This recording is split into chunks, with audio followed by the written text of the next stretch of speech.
Irfan, why don't you say a few words as the rest of our panelists join us on camera? Hi, Maggie, and everybody else out there. I just wanted to say thank you to the Interfaith at Amazon group for hosting this panel discussion today. And, when I made the suggestion, I was just expecting maybe 50, 60 people to join us. And I was very surprised, pleasantly surprised that, we have about almost 800 people that RSVP'd from across the world. So, I want to just welcome everybody and say the Islamic greeting, which is Assalamu alaikum, which means peace be upon you. And Ramadan Kareem to everybody around the world, even though we're kind of getting into the last 10 days of Ramadan now, but, we're still in Ramadan, so we're all good. So thank you again for joining us, and I hope you guys can get some benefit out of this as we do. Thank you.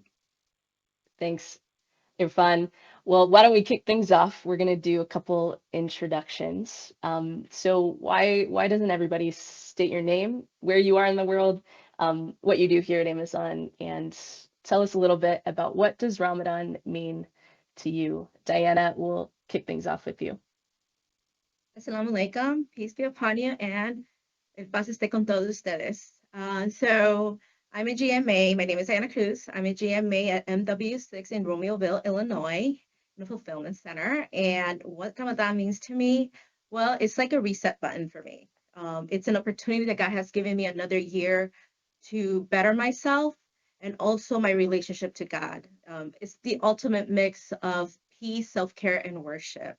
And that's what really Ramadan is for me. Thanks. Uzair? Hello, everyone. Assalamu alaikum. Peace be upon you all. My name is Uzair. I am a software development manager in AWS, AWS Mobile. I'm based in Toronto, Canada. What does Ramadan mean to me? So Ramadan is essentially a month where I kind of reset myself as well.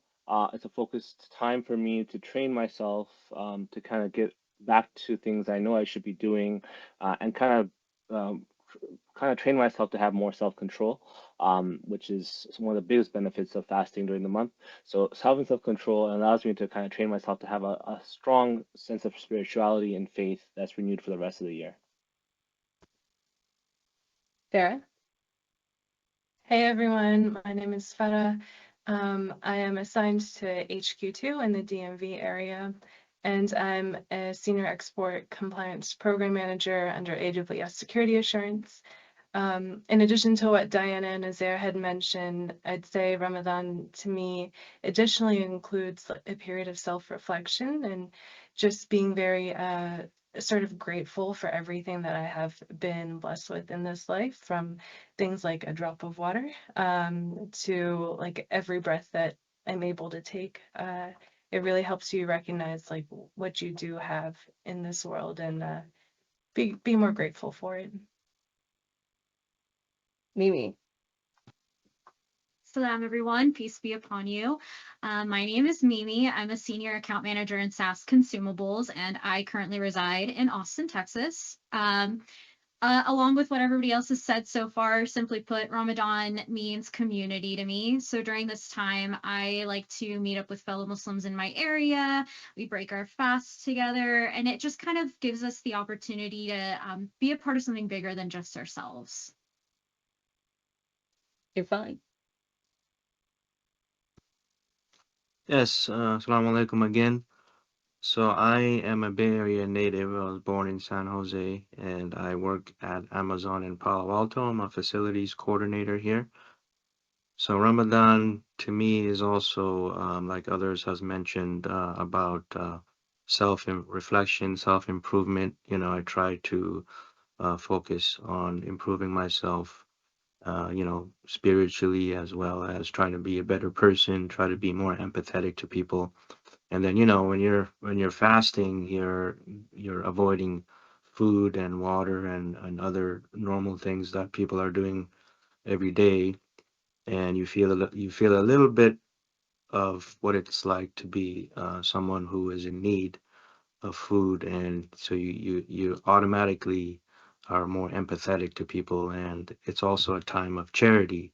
So I myself and a lot of other people uh, practice charity and donation to causes both locally as well as around the world during this time. Komal? Hi everyone, Assalamu alaikum. I'm Komal and I'm a senior product manager with FBA based out of Toronto.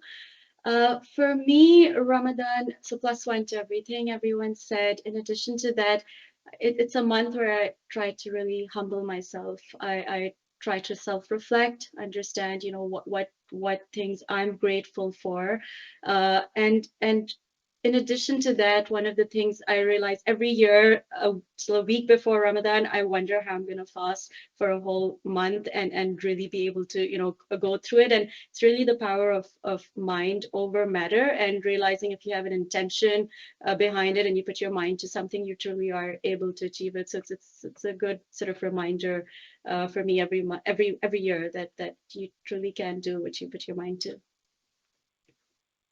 Gina? Hi guys, Assalamu alaikum. I'm Gina Chung. I'm a digital campaigns manager for AWS Insights, and I'm out of Maryland. So for me, Ramadan is really sort of both an individual and a collective experience. I think it's focused around sort of assessing and reinvigorating and like inspiring oneself and hopefully others to do better. And for me, that's sort of sourced by my relationship with God's words, which is the Quran. So sort of assessing like how do I manifest these words in my daily life and how can I do it better? And I sort of make the parallel between like the acupuncturist. She's sort of like, does this hurt? Does this hurt? And she's like, pressing on these things to identify the pain point. She sticks in the needle for some alleviation. And that's how I sort of see Ramadan is it's a sort of an assessment, an identification, an alleviation and a remedy. And then hopefully in the end, it's sort of an edification of how I can do better, both now in the present and into the future. Thanks, everyone. If you're not already feeling inspired, I don't know how. We're only on the first question too, so we've got lots coming your way. To kick things off, help us have a little bit of context for Ramadan. Help us understand a little bit more about what it is. This question: why does Ramadan take place, and how did Ramadan even begin in the first place? I can answer that. So Ramadan celebrates the revelation of the first chapter of the Quran, which is called Surat al-Fatiha. This roughly translates as the opening or the beginning.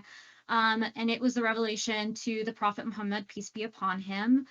Since then, Ramadan has been instated as one of the required 5 pillars of Islam, along with the Shahada, which is the declaration of faith, prayer, charity, and the pilgrimage to Hajj.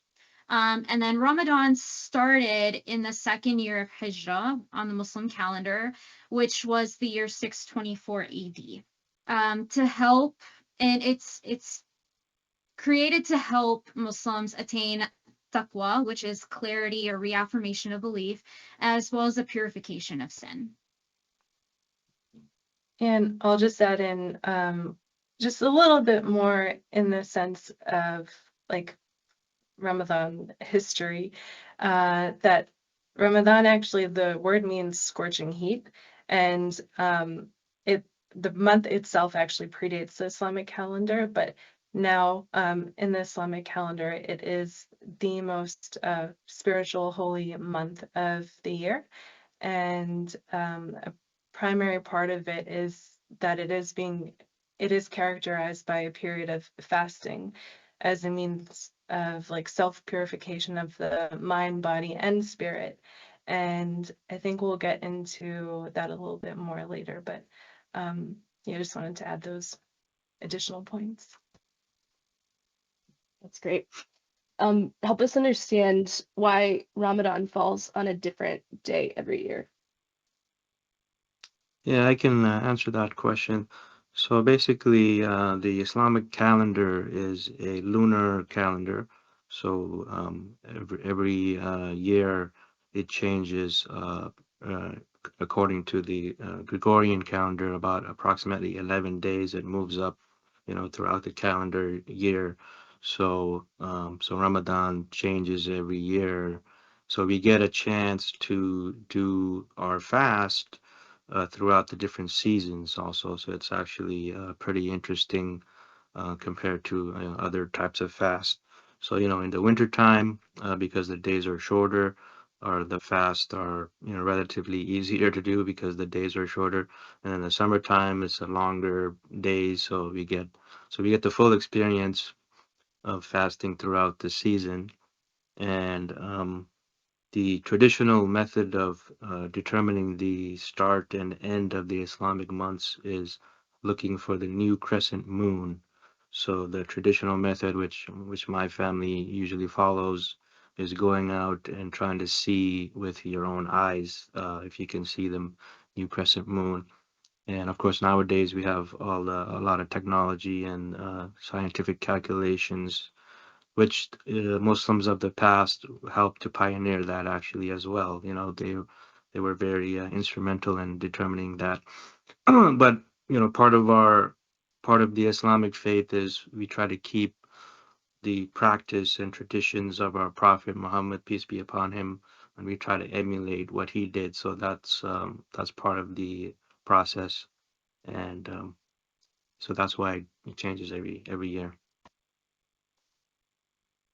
Yeah, and the only other thing, sorry, that I'm going to add here as well is, like Irfan was saying, our calendar is based off of the lunar cycle, and I think Mimi had referenced earlier that we call it the Hijri calendar. We are currently, I believe, in year 1443, whereas like the Gregorian calendar, we're in year 2022. So just putting a little bit of context there also with the difference of calendars. That's a lot of years that are different there. Thanks for sharing that. We hear a lot about fasting when it comes to Ramadan. Can you tell me though, what values, what ideas are you pondering during Ramadan? I can take that.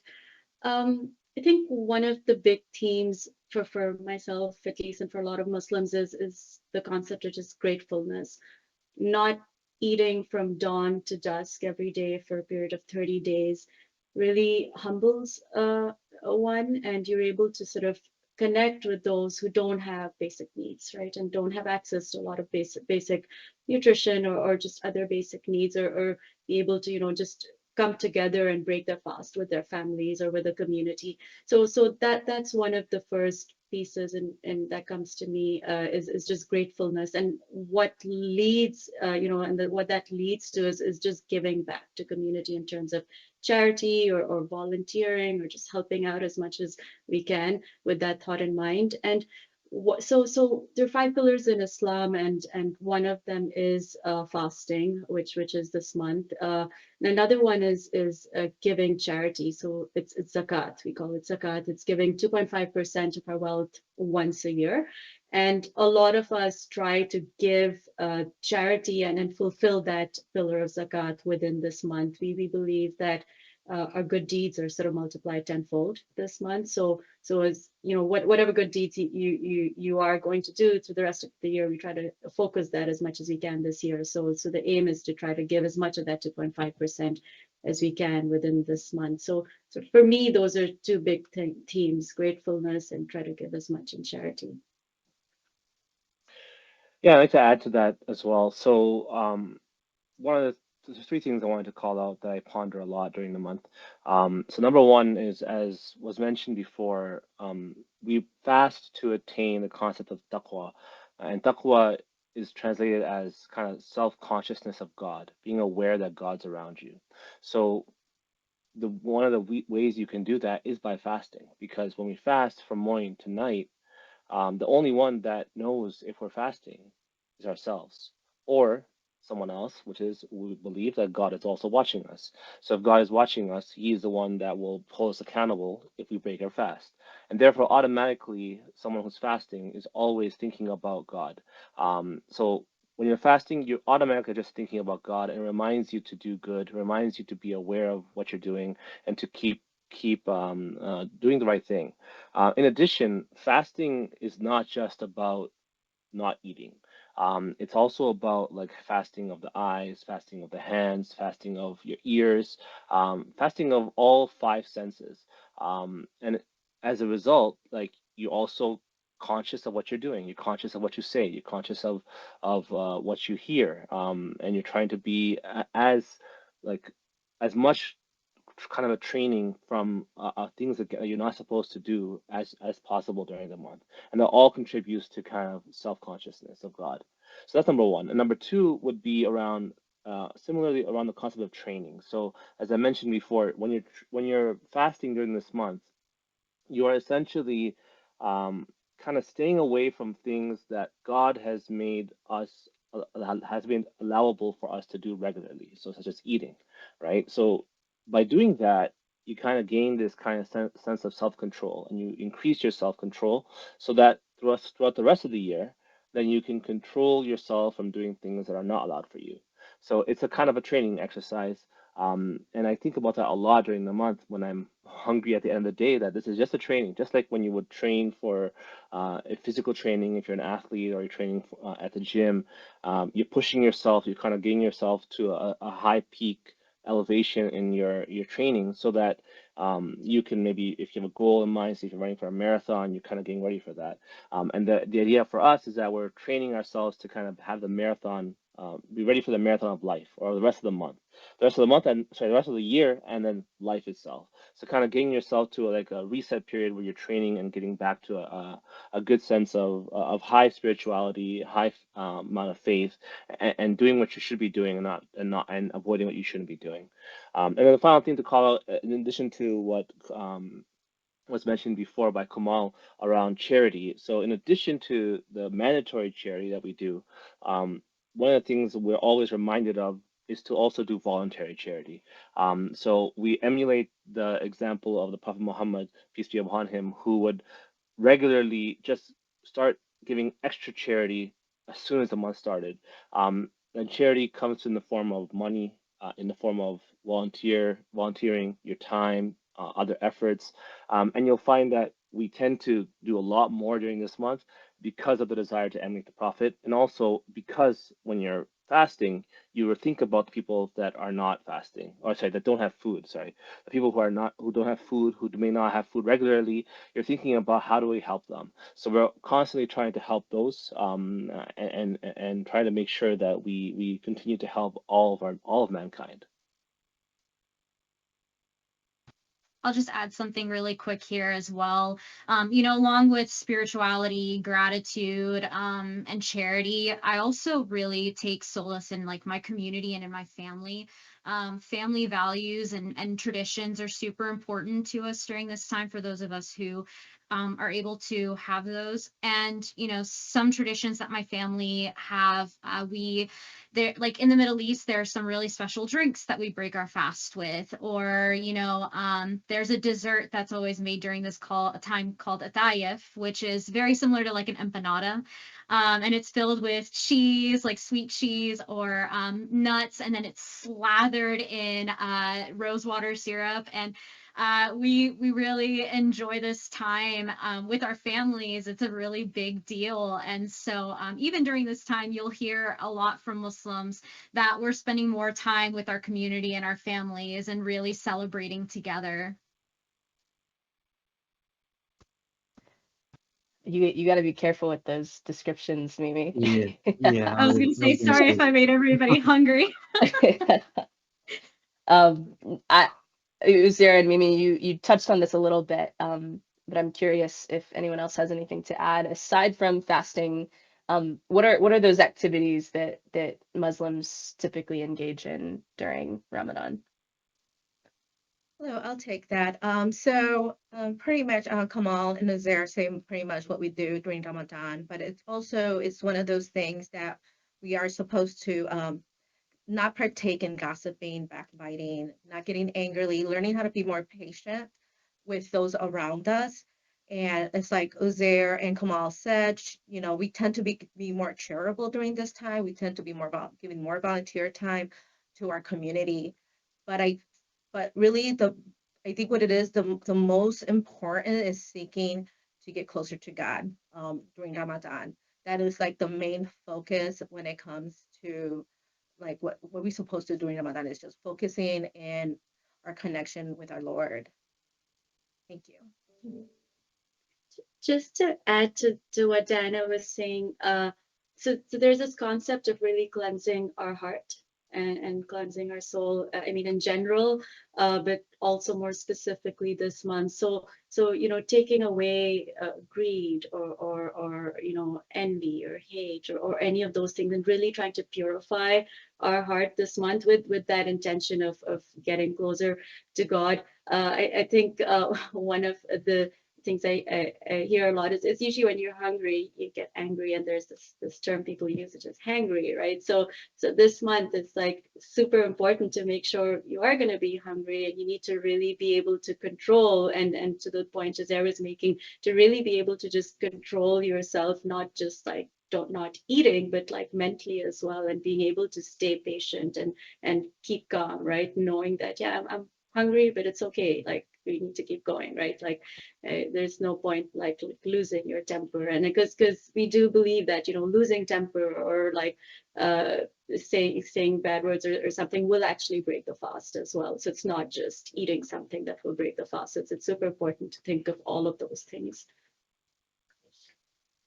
And I'm just gonna add on from like more of a Islamic traditional perspective, because I think we've pretty much checked off all the boxes from like a religious and spiritual perspective. But something really cool about Ramadan is that it is like regardless of time, like remember it started in the like 7th century to now, and no matter like what your background is ethnically or like how you grew up practicing Ramadan, something that's like central to the traditions around fasting is the pre-dawn meal, or like waking up in the morning, which is called suhoor, which is it's actually for context, like I'm on the East Coast, and right now it's about 5:10 a.m. that we're supposed to stop eating at. But like you tend to wake up in the morning and have some nourishment, like a light meal, maybe some water or something to nourish you throughout the day. And then later on in the evening, we have what's known as iftar, which is like most people tend to break their fast with dates and milk or water. Those tend to be, I think they all have religious significance. And then after we break our fast, iftar, we'll do the Maghrib, the evening prayer, and then followed by the grand feast or the big dinner, whatever you want to eat that evening. So I think that's common like worldwide, and it's been continuous since the 7th century. So just wanted to add that in from a traditional perspective. I think the more conversations like this that I have with interfaith, the more that I realize how many misconceptions and assumptions exist, and that everyone really is an individual. So I'm curious, what is one of those misconceptions that you maybe have been on the receiving end or have heard, just that you would like to speak to? Yeah, I can start off that one. So, a lot of people have misconceptions about Islam and Muslims in general, that, we're very strict, extreme in our religion. And of course, there are extremists in every religion, but part of Ramadan is community, as Mimi and other people have mentioned. So, it's a joyous time of people getting together to break their fast. And I kind of compare it to Thanksgiving in a way that, especially on the weekends of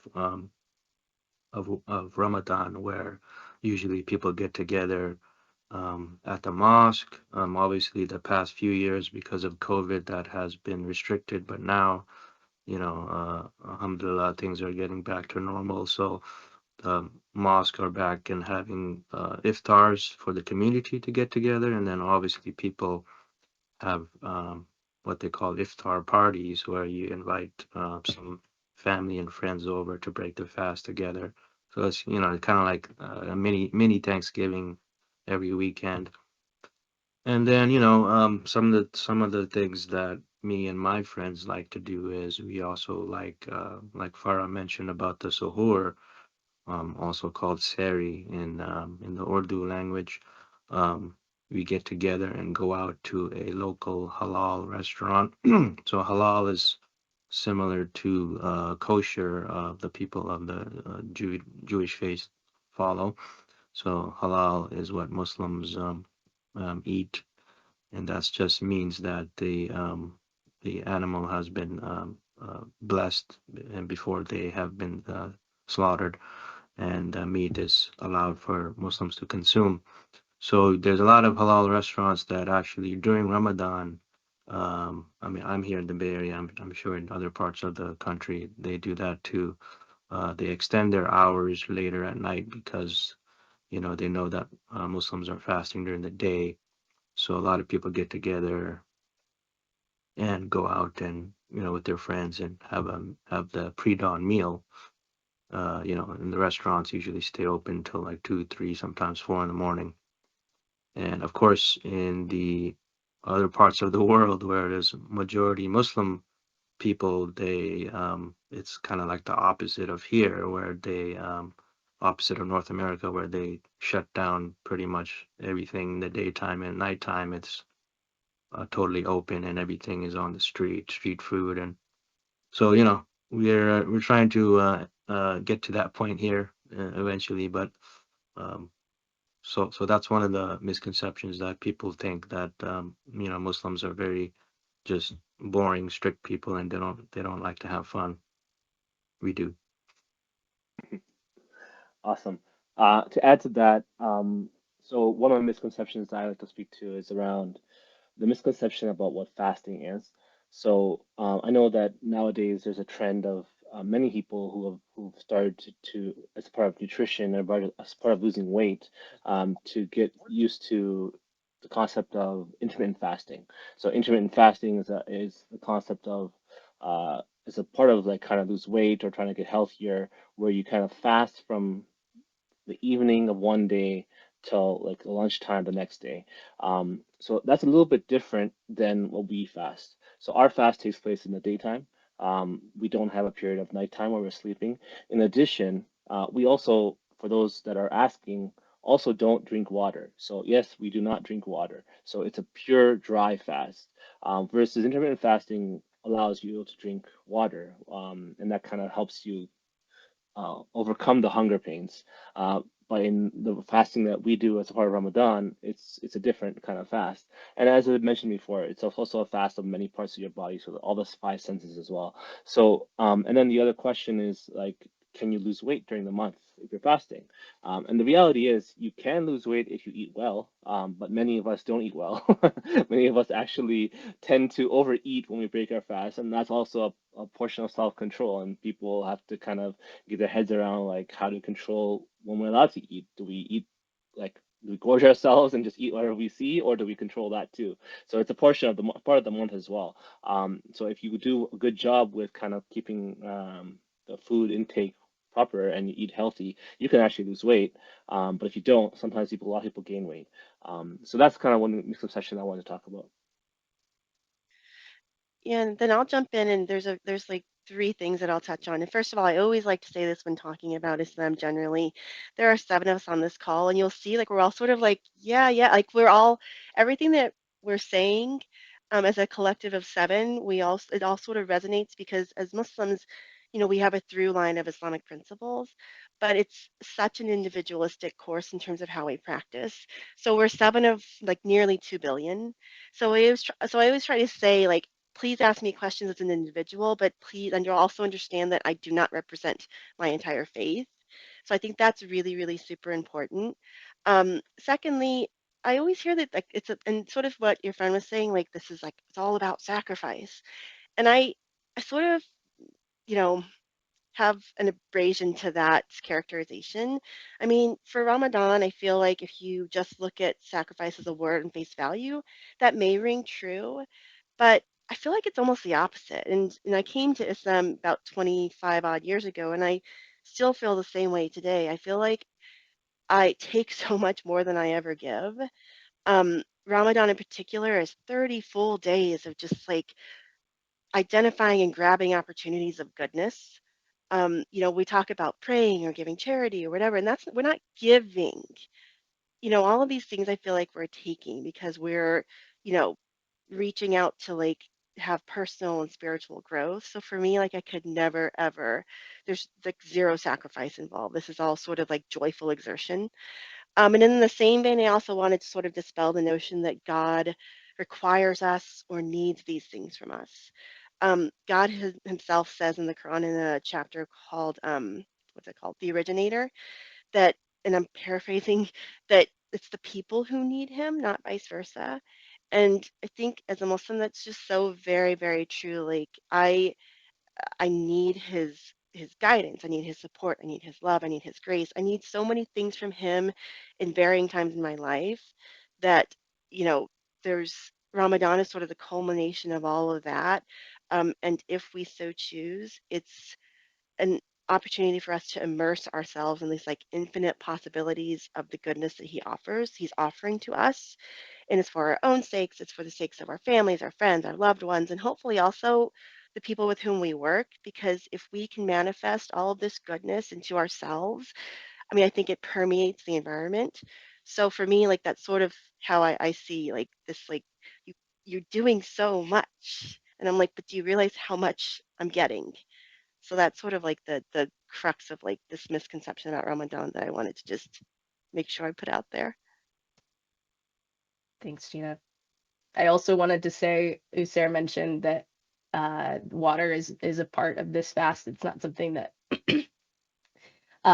observing Muslims can have.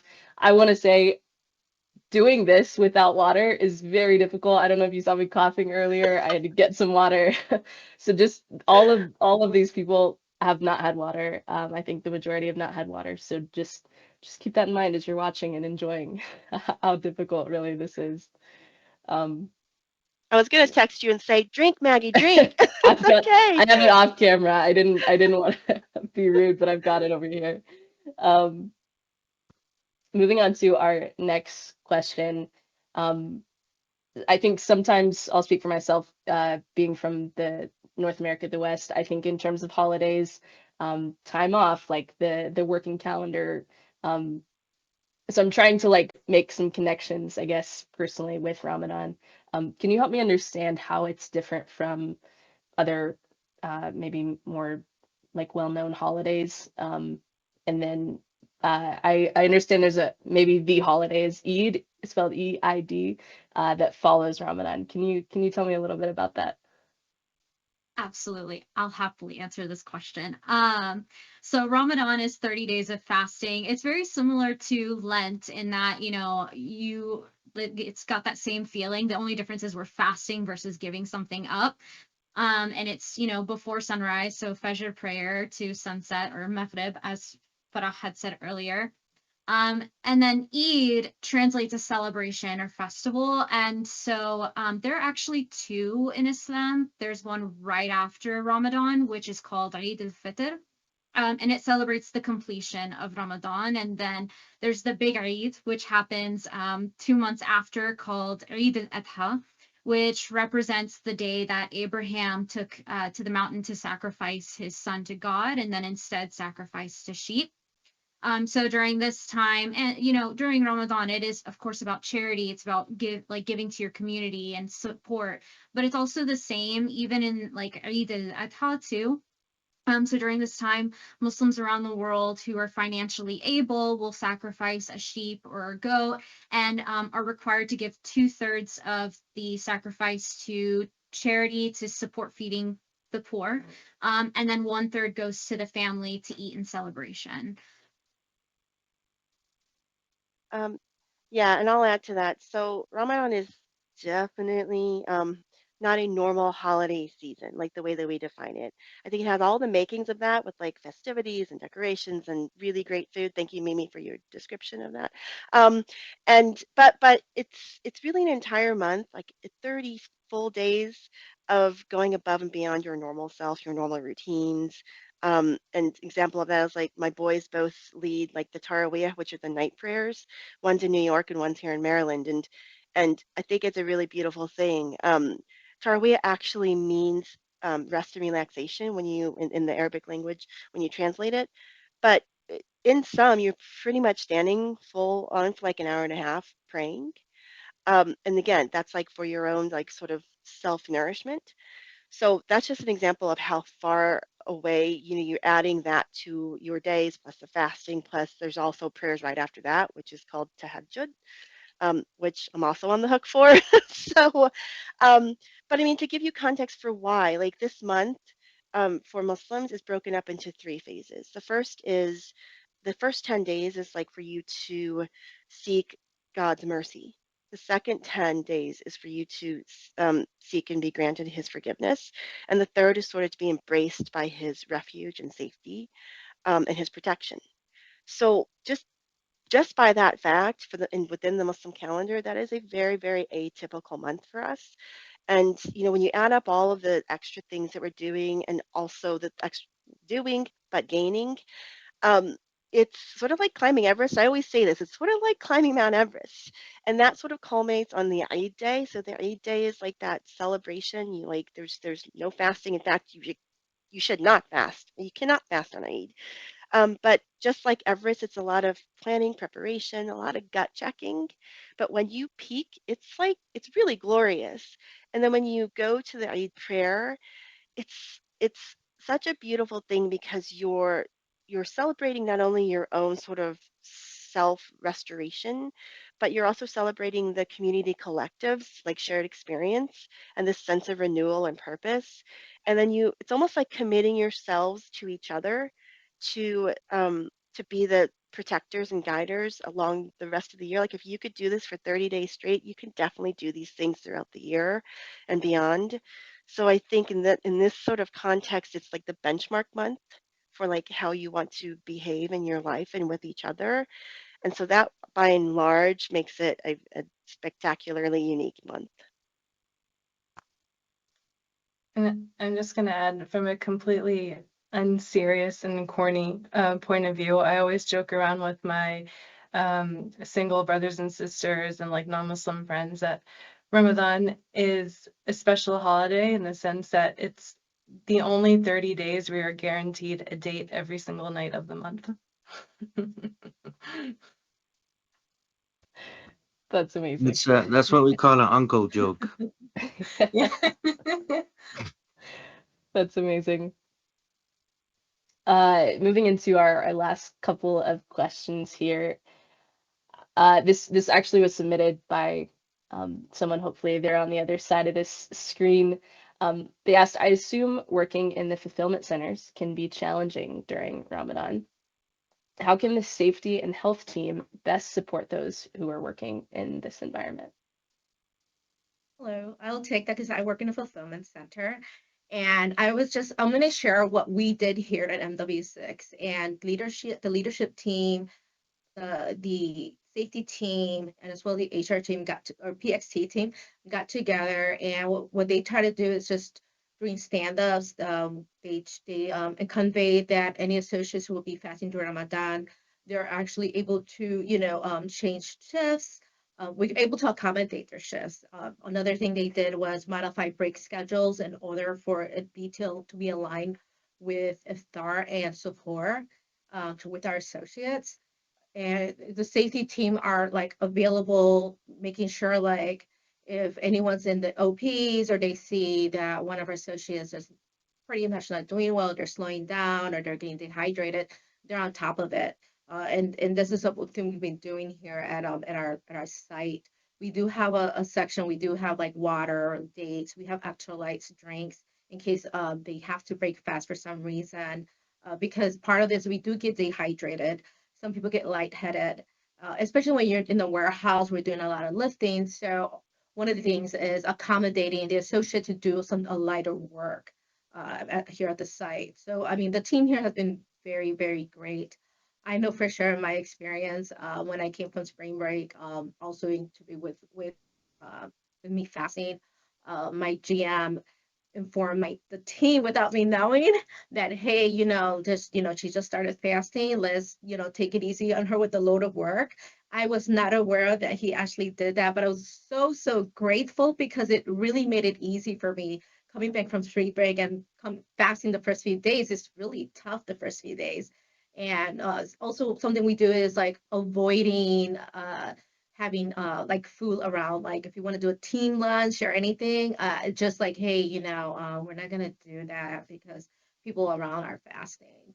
So I mean, that's something the fulfillment center, the safety team, and the PXT team, and the leadership team, I think when they work together, and the associates are very grateful, like, hey, they're like really keeping an eye on us, and we're able to get off the OP if I don't feel well, and sit down and take a break. So that's something the fulfillment center here at my location's been doing. Thanks, Anna. Rounding it out, our last question. I would love if everyone chimed in on this one. This was a question that was asked actually quite a few times in our survey in getting a couple questions submitted, which I love it. It's what are some ways your fellow Amazonians can best support you, not only during Ramadan, but all of the time. Diana, we'll actually start with you. It's the leadership team is pretty much being understanding, having an empathy of that we're going through, not only are we fasting, but we're also going through some type of patience focusing. We're not up to beat at all the time. We're just very mellow. So they might be used to us being so energetic, but we become very mellow and understanding, and we're just more focused and more listening. So it's like the team they just need to partner with us and be understanding that we're fasting. Uzair? Yeah, so this is an interesting question because I love the fact that this question has been asked. It's just amazing to see that people are caring and wanting to know how to support and work with others who are fasting and who are going through this month. So to me, I think the most important thing is, as Diana mentioned, like we might have lack of energy. So I'm usually very energetic, very talkative. During this month, I tend to like kind of tone it down, maybe tired. A lot of us are tired. And in fact, most of us will be tired during the month, especially by the end of the month, where many of us are staying awake pretty much majority of the nights. And some of us even take time off. Like I'm actually taking my time off as well, just to be able to recuperate the next day, because usually when you're up all night, it's hard to function. And by the time times when none of some of us can take time off, we're like zombies the next day. So just have an understanding that like some of us are going through that. We're trying our best to kind of keep our performance up high, and don't contribute some of that lack of energy to performance issues, because it's not really about performance. We're just trying our best to balance kind of our religious life and our work life as well.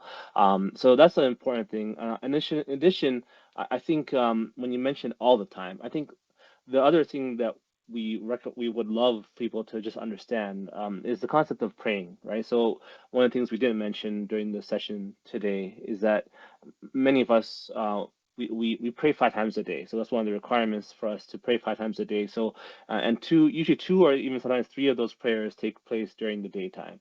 So many of us have to go off outside of work or outside of meetings, to the side to another meeting room, or if you're working from home, just like go to your wherever you can pray and pray for about 5 to 10 minutes and then come back. So just having a good understanding that we do this regularly as a part of our religion, and so that and you're flexible with moving around meetings to accommodate that. And for the rest of the year, that would be amazing. That helps us to balance our religious life and our work life. Farah?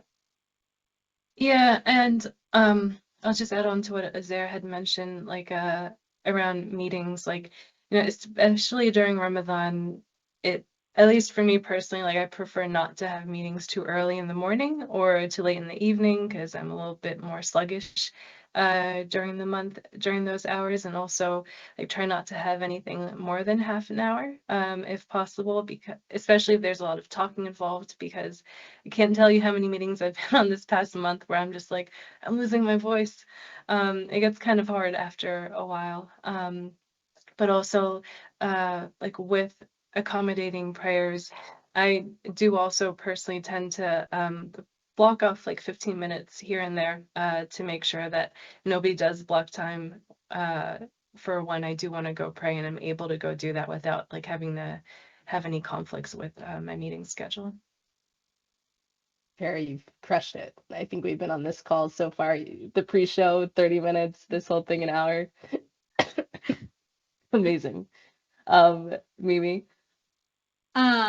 So overall, be inquisitive. I would say don't be afraid to ask questions, and just see like we're all open to talking about our daily lives with Islam, but also like the things that we love to do within our religion as well. But within Ramadan particularly, I'm a coffee addict. I love my little elixir of life. And without it, I really struggle, especially initially, with brain fog and forgetfulness. And like Uzair said as well, like we become really exhausted due to the low blood sugar. So just, be patient and understanding during this time. Be a little forgiving. We're not doing it intentionally, I assure you. And then lastly, don't apologize to us for not eating. We love this, contrary to a lot of beliefs. Like we're doing this willingly. And this is something we really look forward to and enjoy. So don't be like, oh, I'm sorry, you can't eat or drink. No, it's like, this is great. I'm having a ball, this is a great time for me. It's just a little difficult without the sugar and without the coffee, like, so just bear with me a little. Irfan. I think Mr. Andy Jassy is watching this live stream right now. I think I saw his name. So if he can give us 30 days PTO, that would be great for Ramadan. But no, that was a joke. That was a joke. But yeah, like others have mentioned, I think being accommodating for our schedules, letting us be flexible, and nowadays it's pretty easy to do that since a lot of people are working from home most of the time anyways, so that's always good. And I was just gonna add that if people, I know, and I work in facilities, so I know a lot of the buildings have a space available for people to pray in, and sometimes it's called a wellness room or a mother's room or a meditation room or prayer room. So having that type of space is very helpful as well. So I think that would be great if people let the Muslim employees use those spaces for prayers when they need to. Komal. So I think one of the things that I'd say is generally just, that LP at Amazon of learn and be curious. I love to learn about other people's, practices or faiths or just traditions and cultures. And I really enjoy when I get asked questions as well, and I'm able to share a bit. So that would be one thing. The other thing specifically in Ramadan is I mean, we're not looking for exceptions or extensions or anything like that, but just being aware and conscious that our sleep schedule is pretty altered this month, waking up a lot of times in the middle of the night. So we might need to sort of shift our schedules around, start maybe a little later, or some people like to start right after the morning prayer and then end earlier because they're getting tired. So just being a little flexible around things like that would be super helpful. And then I think outside of Ramadan, one of the things I'd mention is, excuse me, about just so most practicing Muslims don't drink, and sometimes events rotate, revolve around happy hours, which are focused on drinking. So those sometimes I find are I still participate. I'll go, but of course I won't drink. But they're just like, if they're focused around other activities, it's easier for Muslims in general. So not just Ramadan focused, but that I thought I'd share that because a lot of people aren't aware, and that's totally fine. But learn and be curious. All right, Gina, bring us home. Okay. Yeah, and I know we're at time, so just thank you everybody for coming in and staying and being on this journey with us. I'm going to go a step above this, which is just sort of why we have Interfaith at Amazon. It goes beyond faith. It goes beyond it goes to sort of the cellular level of who we are as individuals. And as all of us here sort of said, I mean, we're clearly sort of open to questions. I know a lot of Muslims who aren't. And I think, part of that is maybe their own internal struggle, but the other part of that is I think it's a responsibility for all of us as Amazonians to provide a workplace environment wherein everybody feels safe to share something that is going on personally with them, personally, and that could be religious or otherwise, that may impact their workplace performance. So if we can get to that sort of higher level, I think then you can drill down into like individualistically, whether it's Ramadan or Vaisakhi or Imbolc or Rizvan, Riz, Rizvan, which by the way, I learned about all of these after having been interfaith in Amazon. So please continue to engage with us and learn and be curious, and and and really get to try to create relationships individualistically with people so that as a collective we're just stronger for it. Couldn't have ended it better myself.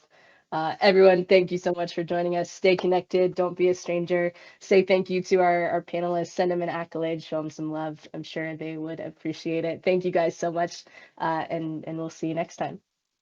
Thank you, Maggie, for hosting. Thank you. Yep. Thank Thank you. you. Thanks, everyone. Thank you. Bye-bye. Bye. Bye.